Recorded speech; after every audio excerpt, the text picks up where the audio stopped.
Good morning. Welcome to the Kila Chari Torah Mitzvah Review. We are going through a few mitzvahs at a time. We're going through the entire Maimonides list of 613 commandments. We spoke about belief in God yesterday. Today, mitzvah number 2 in the list of 248 positive commandments is the unity of God. We are commanded to believe in the unity of God, to believe that the creator of all things in existence and their first cause is actually one. Where do we have that? A verse which everyone knows by heart. Shema Yisrael Hashem Elokeinu Hashem Echad. Hear, O Israel, the Lord is our God, the Lord is one.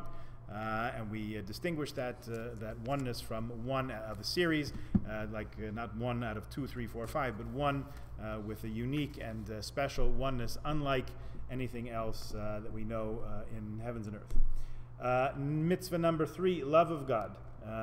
By this mitzvah, we are commanded to love God. That is, to dwell and to contemplate on His commandments, injunctions, and works, so that we can obtain a conception of God, and in conceiving of God, attain absolute joy. Another way to look at it is to do things that bring about love for God. How do we know this? You shall love God, your God, in Deuteronomy chapter 6, verse 5. We'll have it coming up in just a few weeks. Mitzvah number 4, to have awe or God, or it's sometimes translated fear of God, yira. By this injunction, this mitzvah, we are commanded to believe and have awe of God, who is exalted, and not to be at ease and self-confident, but rather to expect God's attention to our positive and to our negative actions all the time. Contained in the verse, we'll also see it in Deuteronomy chapter 6, that one should have fear or awe of God thy God. It speaks about it in great length here. Perhaps we'll find more time to go into it in greater depth. Mitzvah number 5, worshiping Hashem, worshiping God. By this mitzvah, we are commanded to serve God, and this is mentioned in a number of different places in Exodus and Deuteronomy, other places. So you should serve God, your God, oso ta'avdun. You should serve God, your God, and numerous expressions thereof. Although this commandment is the class of general principles, nevertheless it does include a specific duty, and that is of prayer. The Sifri, one of the Midrashim, says to serve God means to pray to God. Obviously there's a number of different definitions that we can give for the idea of divine service, prayer being one of them. However, that's how Maimonides explains it here. Mitzvah number 6, to cleave or to connect to Hashem. You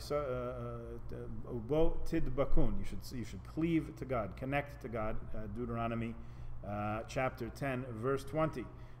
We should mix and associate with wise people, be in their company, and join them in every possible manner of fellowship, so that we can learn the opinions of the Torah, which really are God's thoughts. And mitzvah number 7, the last one we'll do today, is to swear only by God's name. By this injunction, we are commanded to swear only by God's name whenever we're required to confirm or deny something on oath, because in doing that, we exalt and magnify God's name. Usually, we try to avoid taking oaths, to avoid swearing whenever we have the ability to affirm something, rather. So when we're asked to affirm a document or something, rather than solemnly swear, we try to affirm that. However, in the Jewish courts, the method of administering oaths was actually by swearing by God's name. We haven't been able to do that for quite some time. We haven't had a Sanhedrin, haven't had a Jewish Supreme Court, so this mitzvah is more or less on hold for the time being, because we don't do it, and also because it's questionable whether or not people actually hold God in the proper esteem, such that taking an oath by swearing on God's name would actually put the proper amount of fear of heaven into a person. So we'll have to work that out, have to determine that. We'll pause here for today, and we will continue tomorrow. So please join us then. Have a good day.